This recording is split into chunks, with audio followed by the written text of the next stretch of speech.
Zay ny momba niny vaovao iny fa anatanteraka fivahinianana any Indonésie ny andian'ny faha 12 ao amin'ny CEDS na ny Centre d'études diplomatiques et stratégiques. Nisy ny tafa nataon'izy ireo ny arana tamin'ny masovoan'ny Indonésie sy ny orinasa benchmark androany.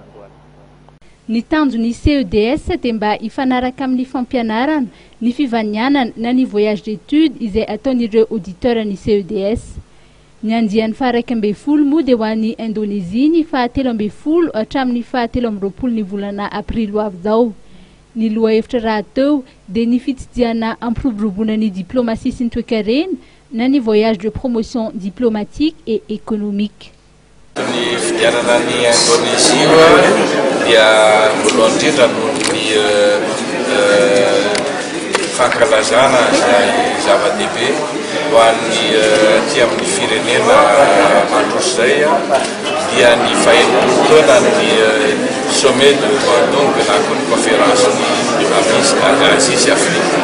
Fatarareo fa zavatra lehibe zany ary tsika malagasy moa zany efa tsy hitany hoe aty amin'ny firenena européenne na afrikana no taifandray fa zava-dehibe mihitsy amin'izao fotoana izao rehefa vokatsy fiarahantsika amin'ny firenena asiatika ary mampiavaka Madagasikara amin'io sommet Asie Afrique io dia nohontsika zay na amin'ny jeny fotsiny ary dia sady afrikana no asiatika manana toerana lehibe mihitsy atsika amin'ny sommet io.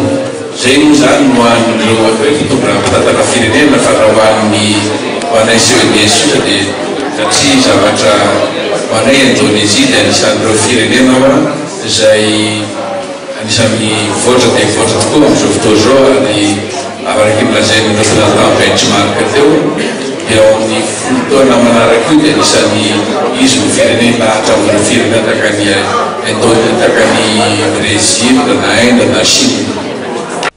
Notsindriny ny mpiandraikitra raha indonesiana fa faniriny ny ampiroborobo ny fiaraha-miasa amin'ny Madagasikara. Anisan'ireo sehatra izay isian'ny fiaraha-miasa izay moa ny sehatry ny fambolena. Produk soja yang berkualitas internasional. Ny tanjona amin'izany dia mba hokaran'ny Madagasikara soja izay manara-penitra manaraka ny kalitao iraisany ilain'ny firenena mpanafatra. Jadi program soja di Madagaskar di Indonesia satu adalah untuk program saling bertukar informasi pengalaman pengetahuan. Tafiditra ao anatin'izany ny fanomezana fampihofanana ho an'ireo mpamboly. Kedua adalah kerjasama untuk meningkatkan nutrisi penduduk Madagaskar. Mba ampiakarana ny fanjarian-tsakafo. Ny orinasa benchmark izay mpampiasa vola ivelan'ny Indonésie dia manome tanana mikarakara ny andian'ny faha 12 eo anivon'ny CEDS. Ho an'ny tompon'andraikitra avy eo anivon'ity orinasa ity dia azo tanterahana tsara eto Madagasikara ny émergence économique ary tsara alaina tahaka ny firenena indonesiana.